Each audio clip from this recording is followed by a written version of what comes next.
RCB और CSK के बीच होगा क्रिकेट के महाकुंभ का पहला मैच। आज इस वीडियो में दोनों ही टीमों की इस मैच के लिए फाइनल प्लेइंग 11 आपको बताएंगे। साथ ही दोस्तों दोनों ही टीमों की प्लेइंग 11 को आंकड़ों के आधार पर कंपेयर करेंगे, रेटिंग और रैंकिंग्स के आधार पर जानेंगे कि कौन सी टीम कितने पानी में है इस मैच से पहले। तो चलिए दोस्तों शुरुआत करते हैं सबसे पहले प्लेइंग 11 के साथ, लेकिन उससे पहले टीम न्यूज देख लेते हैं दोनों ही टीमों में क्या क्या खबरें निकल कर आ रही हैं। सबसे पहले अगर मैं आरसीबी की टीम न्यूज की बात करूं तो विराट कोहली फुली फिट है, अवेलेबल है इस मैच के लिए। आरसीबी अनबॉक्स इवेंट का हिस्सा भी थे और उन्हें डिक्लेयर फिट कर दिया है एनसीए बेंगलोर ने। दूसरी बड़ी खबर टॉम करन के हवाले से निकल कर आ रही है। अभी टॉम करन उपलब्ध नहीं है आरसीबी के हवाले से इस मैच के लिए, हालांकि इनके रिप्लेसमेंट की घोषणा नहीं की गई है। लेकिन भैया रीस टॉपली के हवाले से अच्छी खबर आ गई है, वो आ चुके हैं और वो रिपोर्टेडली इस मैच के लिए उपलब्ध रह सकते हैं। प्लेइंग 11 में खेलेंगे या नहीं खेलेंगे, वीडियो को आगे देखते जाइए, बताऊंगा। तीसरी बड़ी खबर आरसीबी के हवाले से आ रही है रजत पाटीदार को लेकर। रजत पाटीदार इस मैच के लिए अनअवेलेबल रह सकते हैं। टेस्ट सीरीज के दौरान चोटिल हुए थे और तब से ही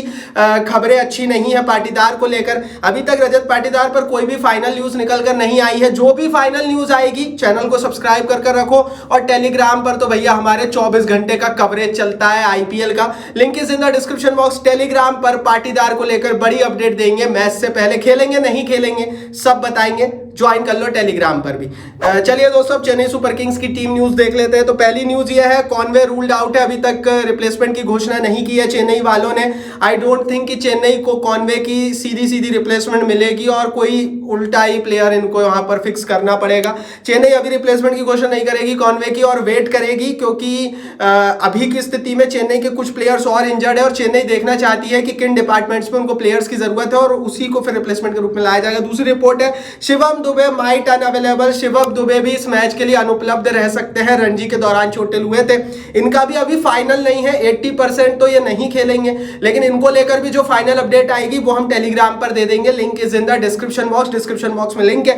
तीसरी खबर है पातिराना को लेकर और मुस्तफिजुर रहमान को लेकर। पातिराना इस मैच के लिए उपलब्ध नहीं है, हैमस्ट्रिंग इंजरी हुई थी, और मुस्तफिजुर रहमान भी इस मैच में उपलब्ध नहीं है। तो कई प्लेयर्स चेन्नई के भी उपलब्ध नहीं है और कुछ प्लेयर्स रॉयल चैलेंजर्स बेंगलोर के भी उपलब्ध नहीं है। लेकिन भैया अनुपलब्ध अनअवेलेबल खिलाड़ियों के साथ अब प्लेइंग 11 कैसी रहेगी वो देख लेते हैं। सबसे पहले दोस्तों आरसीबी और सीएसके दोनों ही टीमों के ओपनर्स की बात करें तो आरसीबी के हवाले से विराट कोहली और फाफ डू प्लेसिस ओपनिंग करने वाले हैं। बहुत बड़ा जो संकट था, सवाल था कि विराट उपलब्ध रहेंगे या नहीं रहेंगे, वो सॉल्व हो चुका है, विराट खेलेंगे। दूसरी तरफ चेन्नई के लिए दिक्कत है क्योंकि यहां पर अब रचिन रविंद्र की एंट्री होगी, क्योंकि कॉनवे नहीं है। रचिन रविंद्र को लगभग 2 करोड़ के आसपास 1.8 करोड़ में खरीदा था नीलामी में, और वो यहां पर बहुत काम आने वाले हैं क्योंकि बहुत फ्लेक्सिबल खिलाड़ी है। गायकवाड़ के साथ रचिन रविंद्र ओपनिंग करेंगे कॉनवे की अनुपस्थिति में। अब देखते हैं ये कितनी ज्यादा सक्सेसफुल हो जाती है इनकी ओपनिंग जोड़ी। चलिए दोस्तों आगे बढ़ते हैं, अब दोनों ही टीमों के मिडिल ऑर्डर की बात कर लेते हैं। सबसे पहले अगर मैं आरसीबी के मिडिल ऑर्डर की बात करूं तो नंबर 3 पर अनुज रावत, नंबर 4 पर मैक्सी, नंबर 5 पर कैमरन ग्रीन उतरेंगे। यहां पर दोस्तों पोजीशंस कुछ भी हो सकती है तीनों की, क्योंकि अनुज रावत एक ऐसा खिलाड़ी है जो रिप्लेसमेंट बनकर आएगा। रजत पाटीदार के नहीं होने से प्रॉब्लम है आरसीबी को मिडिल ऑर्डर में, क्योंकि अगर पाटीदार होते तो ये संपूर्ण बल्लेबाजी प्लेइंग 11 बन जाती। अनुज रावत ऐसे है जो नंबर 3 भी उतर सकते हैं, 4 भी उतर सकते हैं, आप उनको 5 भी उतार दो और आप तो 6 भी उतार सकते हो, क्योंकि उनका बहुत ज्यादा रेलेवेंस पूरे आईपीएल में रहेगा नहीं, और अगर बनाना है तो उन्हें इस आईपीएल में खेलना पड़ेगा, अच्छा करना पड़ेगा। अब चेन्नई का देख लेते हैं। बेशक शिवम दुबे नहीं है, बेशक ऊपर से कॉनवे नहीं है, लेकिन उसके बावजूद भी बहुत ज्यादा कुछ बदला नहीं है चेन्नई के लिए, क्योंकि नंबर 3 पर रहाणे, नंबर 4 पर मिचेल और नंबर 5 पर मोइन अली उतरेंगे। इन्होंने नीलामी में पूरी तैयारी कर ली थी, क्योंकि 14 करोड़ रुपए मिचेल को दिया है तो वो भरना है मिडिल ऑर्डर को। ऑलरेडी इनके पास रहाणे हैं और मोइन अली इनके पास सदाबहार खिलाड़ी हैं, तो इनको मिडिल ऑर्डर में उतनी प्रॉब्लम नहीं है।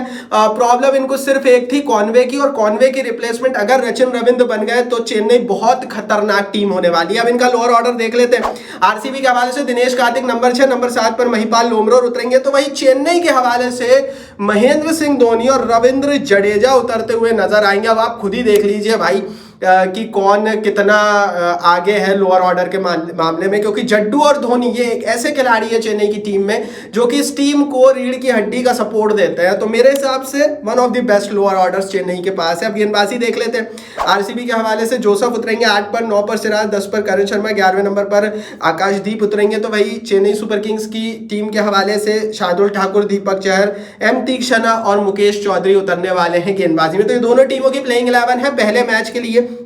अगर मैं बात करूं आरसीबी की, तो आरसीबी के हवाले से आपने प्लेइंग 11 में देख ही लिया।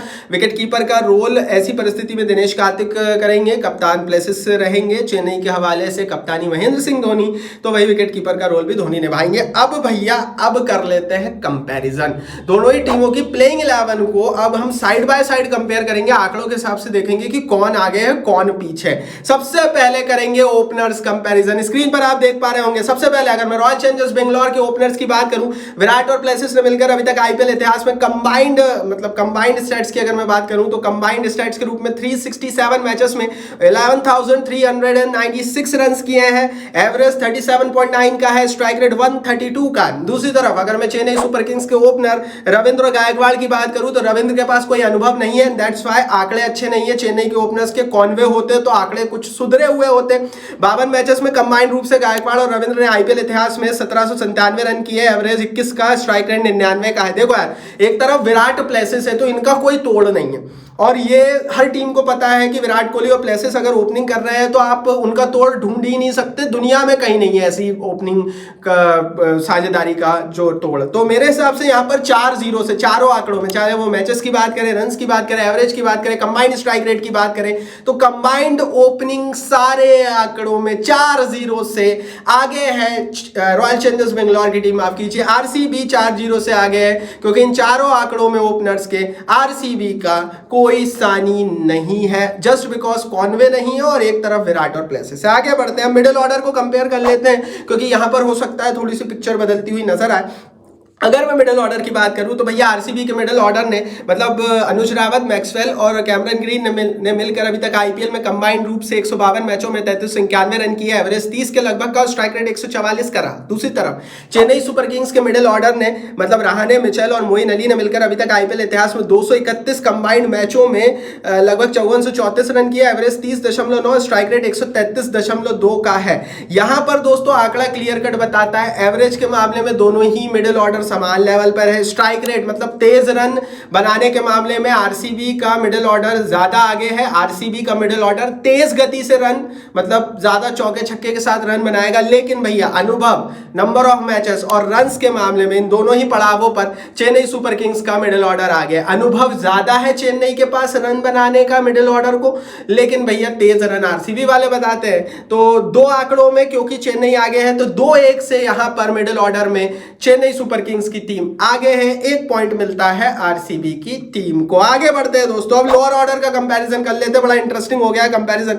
लोअर ऑर्डर की बात करूं दोस्तों, तो लोअर ऑर्डर में दिनेश कार्तिक और लोमरोड ने मिलकर अभी तक आईपीएल इतिहास में कंबाइंड रूप से 272 मैचों में 4918 रन किए, 131 के स्ट्राइक रेट के साथ। तो वही चेन्नई सुपर किंग्स के लोअर ऑर्डर ने मतलब धोनी और जड्डू ने मिलकर अभी तक आईपीएल इतिहास में, बिलीव नहीं करोगे आप, 482 दोनों ने मिलकर 482 मैचेस के लिए 7778 रन बना दिए, स्ट्राइक रेट लगभग 137 का है। देखो यार, कागज पर ही जब मैंने प्लेइंग 11 बताई थी ना, तभी बोल दिया था कि कोई कंपैरिजन नहीं है। आप जड्डू और धोनी को किसी के साथ कंपेयर नहीं कर सकते, जैसे आरसीबी के विराट और प्लेसिस को आप कंपेयर नहीं कर सकते थे ना, तो यहां भी वही पिक्चर है।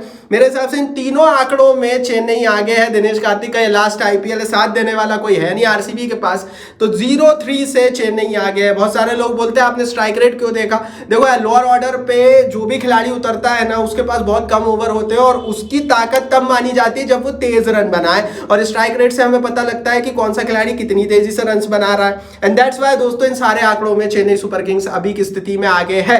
अब बात कर लेते हैं गेंदबाजी के आंकड़ों की, क्योंकि यहां पर बहुत सारे सवाल है, बहुत सारे प्रश्न है, और स्पेशली आरसीबी पर है। जब से नीलामी हुई है तब से हर कोई बोल रहा है यार आरसीबी की गेंदबाजी शायद अच्छी नहीं है, लेकिन अब आंकड़े देख लेते हैं। तो जोसेफ सिराज, करण शर्मा और आकाशदीप ने मिलकर अभी तक आईपीएल इतिहास में कंबाइंड रूप से 180 मैचों में 173 विकेट निकाले, इकोनॉमी 9 का रहा है। तो वही दूसरी तरफ ठाकुर, चहर, तीक्षणा और मुकेश चौधरी ने अभी तक आईपीएल इतिहास में कंबाइंड रूप से 194 मैचेस में 197 विकेट्स निकाले, जिसमें इकोनॉमी रेट 7.7 का रहा है। देखो यार, मैचेस और विकेट्स के मामले में भी चेन्नई आगे, और इकोनॉमी रेट मतलब किफायती गेंदबाजी के मामले में भी चेन्नई आगे।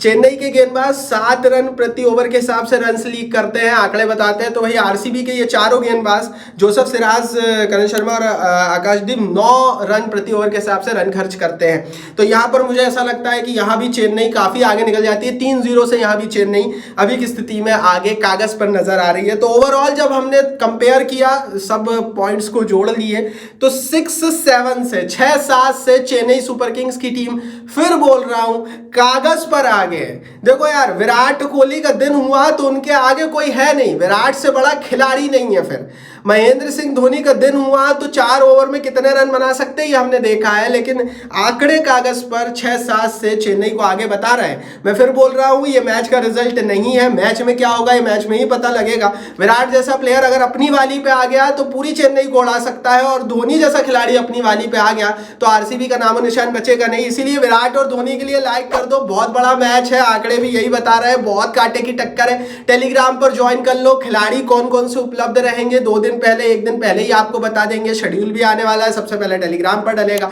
इस वीडियो को लाइक और शेयर कर दो, और चैनल को सब्सक्राइब नहीं किया तो सब्सक्राइब का बटन नीचे फटाफट हिट करके बेल आइकन दबाओ।